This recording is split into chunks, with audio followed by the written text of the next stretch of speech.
Now that you have selected your campaign settings, the next step in the process is to set up your ad groups. And as it says here, an ad group contains one or more ads and a set of related keywords. So for best results, try to focus all of the ads and keywords in an ad group on one product or service. So you can see that by default here we have ad group 1. And what we want to do here is put in about 10 or 20 keywords for one product that we want to promote. Then if we have a separate product, then we can set up a separate ad group with a separate set of keywords for that as well. Now in this example, I'll just set up one ad group, but it'll be the same process that you can set up for each product that you want to set up. And just remember that the campaign settings you've set up in terms of location, language, when it's delivered will be applied to both ad groups. So just keep that in mind. And if you want a different set of campaign settings, you should set up a separate campaign. So what we really need to do, and the big piece of work in this step in the process, is to add in about 10 or 20 keywords. Now, really, this is where we decide what are the terms that we want to appear in the search results for our ads. And this is an important part of the process because this will really determine the success of your campaign. So I'll show you a couple of things to really reduce the cost of your campaigns and pick the right keywords. So the first thing to think about is like what is the intent of the searcher when they type in this word. So something like digital marketing course, if that's what I'm selling, well obviously that person really wants to buy a digital marketing course, and so that would be a great keyword for me to include in my campaign. Now, I could also put in something like, what is digital marketing? That could be a keyword phrase that I could get my ad to appear for. The thing is though, if somebody's typing in what is digital marketing, you can see there's no ads on that, and that's for a reason. These people who type in what is digital marketing are much further up the sales funnel. They're not even really aware of what it is. Whereas someone who types in digital marketing course online, their intent to buy is much, much closer. They're much further down that sales funnel and they're really ready to buy. They're just searching for a course to buy. So when you think about your keywords, just remember, where are they in that sales funnel? Are they just becoming aware of this? And you should really avoid keywords like that. Or are they really ready to buy and you want to try and use keywords like that when you're setting up your ad group? So just keeping in mind, where are they in the sales funnel? That's an important consideration when you're picking your keywords. Now, how can you come up with more keyword ideas? Well, one thing to do is just to brainstorm a little bit yourself. So I could say digital marketing training. It's kind of a similar thing. Digital marketing class. Marketing class. So these are all terms that they might be typing in. Now, if I want to get a few more ideas, what I can do is also come over here to get keyword ideas. So I can just take one of these and paste these in here. And now AdWords is going to give me a couple of ideas, and I can really scroll down through these and have a look at these as well. Now, once again, I can maybe just pop that into Google, just check it out. Are these really the type of, do I want to compete with these guys? Have they got a very similar product? Or maybe I should really be focusing on something like, an online social media marketing course, something like that would probably be more appropriate for something like I'm doing. So you want to be quite careful in terms of these keywords and get them as accurate as possible. Now, if you want to get more keyword ideas, what you can do is come to the Keyword Planner tool. This is a tool within AdWords that will help get you more keyword ideas. So if we, for example, just take one of the main keywords here, paste this in, we could adjust that if we wanted to. So we could say the location, the language, etc. if we wanted to narrow that down. So I'm just looking globally here, but if I wanted to look in terms of just say the US, we can pop this in. And you should really match this up with the location you've set in your campaign. So let's see if we can get some ideas here. Now, if we look down, we've got some of the same kind of keywords, digital marketing certification. And the interesting thing about this tool is now we can start to see the suggested bid. So we can see like what is the suggested bid if we want it to appear in the search results for these campaigns.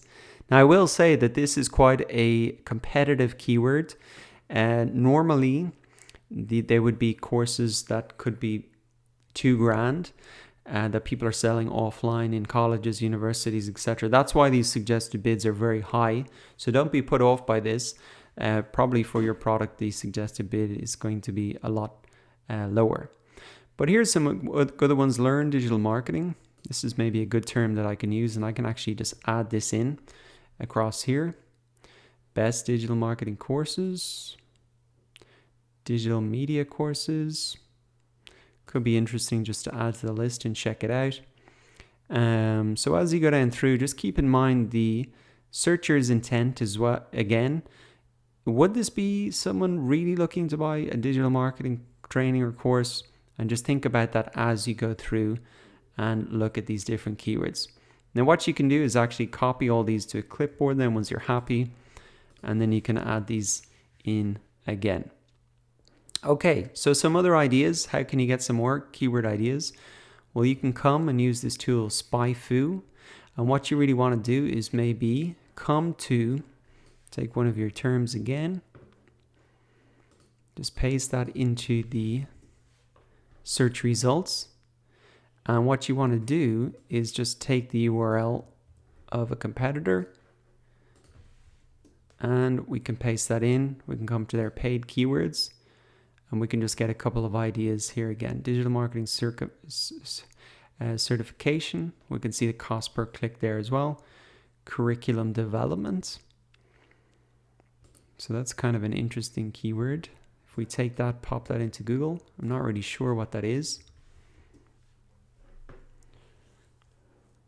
So that definitely doesn't seem to be relevant. So I wouldn't want to include that in my campaign.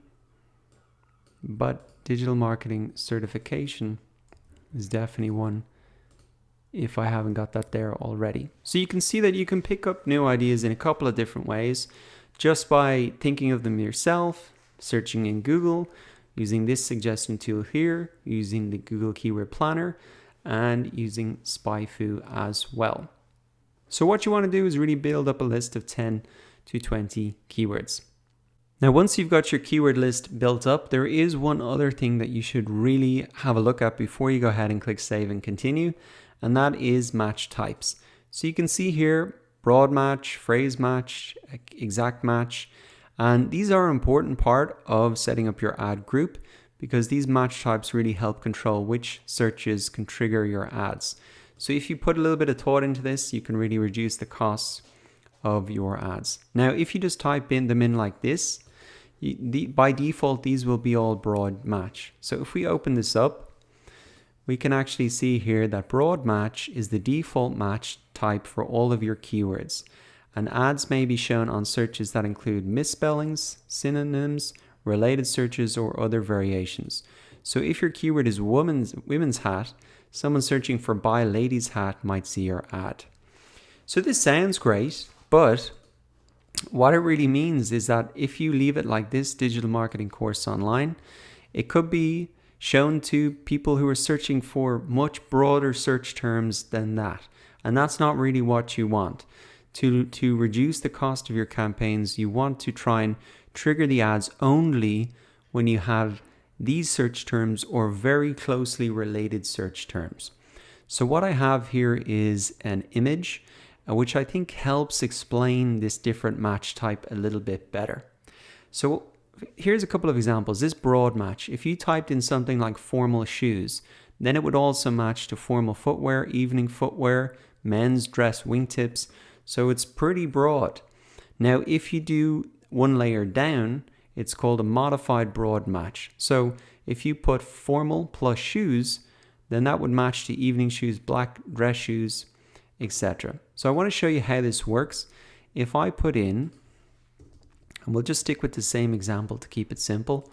if I put in formal shoes, just like it is here, this is the broad match. So this could appear for a lot of different terms that are broadly related to this. Now, obviously, that's not going to be great for us because that means our ads could be triggered for a lot of different search terms where their intent might not be to buy shoes, but they're just checking them out or whatever. So what you can do then, one level down, is put in formal shoes. So what if we put this little plus symbol in here, it means our ad will only show up if the search term includes the word shoes, but it could be a little bit broader. So it could appear for things like evening shoes, black dress shoes, etc. So it must include that shoes, but this first word can be broadly related. Now what you can do even further down is put a star symbol or plus symbol in front of both words. So it would really have to contain formal and shoes in the search that they're appearing for, but it could appear words before or after like formal shoes, formal evening shoes, formal shoes comfortable, things like that. Now, if you want to get even more specific and trigger your ads only on a very specific search term, then you can use a phrase. So what we can do then is we could say keep the formal shoes, but we can remove these plus signs and then we can put in the parentheses here. So this phrase would have to appear in the search that they're typing into Google formal shoes. Now there could be a word before or there could be a word after, but this phrase would have to be in this order. So it could be best formal shoes or formal shoes comfortable, whereas in this one above, where it's the modified broad, these words could be appearing before or after, or there could be words in between these like formal white shoes, whereas here it'd have to be white formal shoes. So hopefully that explains the difference between those. And then the most narrowest type of match that you could have is just to put these two brackets around it.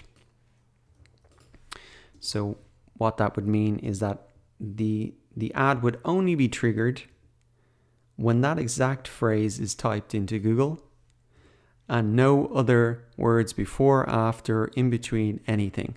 So that is the exact match type. So you can really set these by putting these little symbols in or before. And the key thing that you want to do is not just leave it on a broad match, because that will trigger your ads for a lot of broadly related keywords. And the purpose of really building up this keyword list and thinking about it is that you have really narrowed down the list of keywords for your ads that are going to be triggered. So what I would suggest you do is really focus on getting a pretty tight key list, and then you can just add the modified broad search on top of that. So what you're saying here is if you add these in, that in the search term, all of these words must appear. Now they could be in different orders, and there could be extra words before or after, but all of these words must appear in the search term. And so that's what I'd recommend. When you've decided your keyword list, just add the plus symbol in front of them so that those words have to be included in the search in order to trigger your ads. So I'm just going to go ahead and fill the rest of these out. Once you're done then, you can just go ahead and click save and continue. And that really finishes up the second step in the process, setting up your ad groups.